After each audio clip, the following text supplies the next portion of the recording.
Tunisia and these countries over there. So how it is actually contribute to our survival?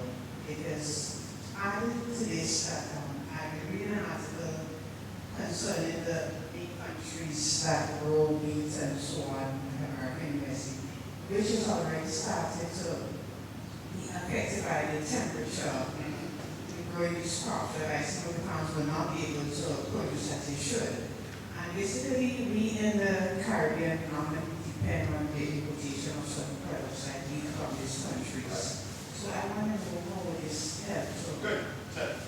That's a very valid and very fair question. So let me try to tackle it stepwise. How are we going to survive? We are going to survive by the use of our God-given talents to survive this. Listen to me carefully. This is not the first time that we have had to face a major global issue. And one of the reasons why I'm so confident that the UN, as flawed as the UN is, the United Nations that is, as flawed as it is, we have already had proof of what happens when the entire world reacts to an issue. Many of you may not remember the hole in the ozone layer. See, you may have read about it somewhere and thing, right? But fortunately or unfortunately, I was alive when that was a big thing. That exposed area in the stratosphere where the ozone was being depleted by our use, our human now, this is anthropogenic, this is caused by what we were doing. We were using a lot of these so-called CFCs, the chlorofluorocarbons, right? Without going into the chemistry of it, is a branch of chemicals that we use along with things like piperonyl butoxide for underarm sprays, for refrigerators, everything. I hope you're following me, right? You're right. So I'm just showing you why I have confidence, right? Because we have been down this road before. What it took for the globe, for the world to respond to major crises like this, and I'm saying this with all due respect, without being racist, is when white people start to get killed, right? When something starts off as something that's just affecting the tropical world, people, Ebola is down there, and nothing to do with we, Once white people start dying, total attention becomes surrounded with. When white people realize that, you see this ozone thing, the people with melanin are the ones who stand a much better chance. You understand? So our attitude could have well been, our meaning, we in the third world could have well been, well, if I used to dead, you go dead. You follow? If it have a hole in the ozone layer and all this ultraviolet rays coming through, I have on my hazmat suit already, right? I come down painting black already, so, if I go dead, well, tough. But fortunately, it didn't get to that. It didn't get to that because of something called the Montreal Protocol, right? Now, you see how far back I'm going there?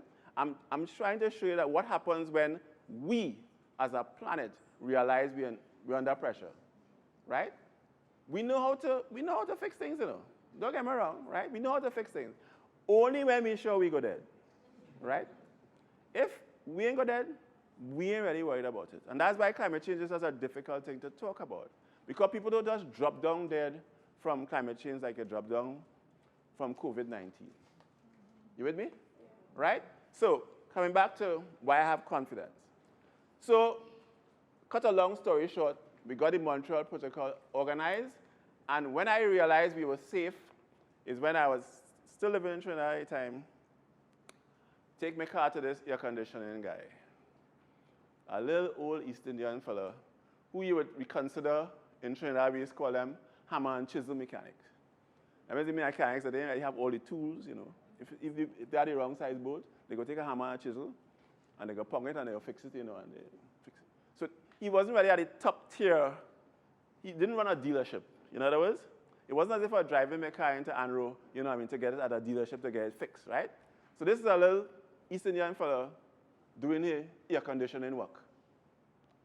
And that man gave me a lecture on why they don't use CFCs again as a refrigerant.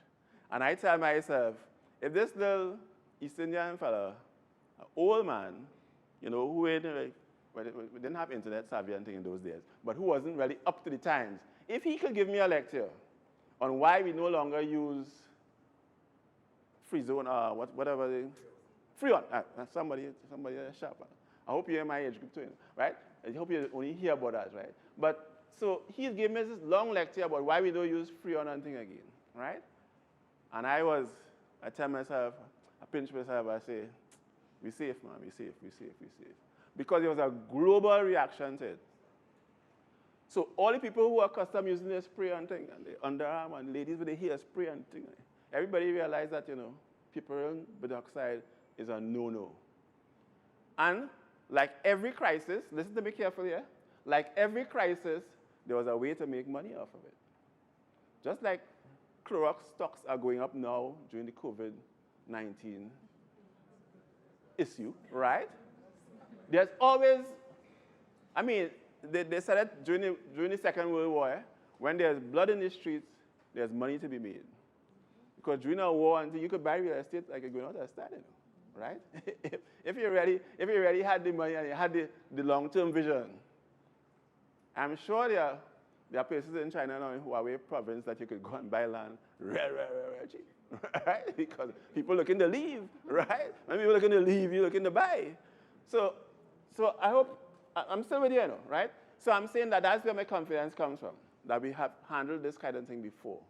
And judging from Paris, judging from that meeting in Paris in 2015, COP21, I know that we're going to beat it. You know why? Because people realize that they go dead, right? When I remember having an English friend give me a lecture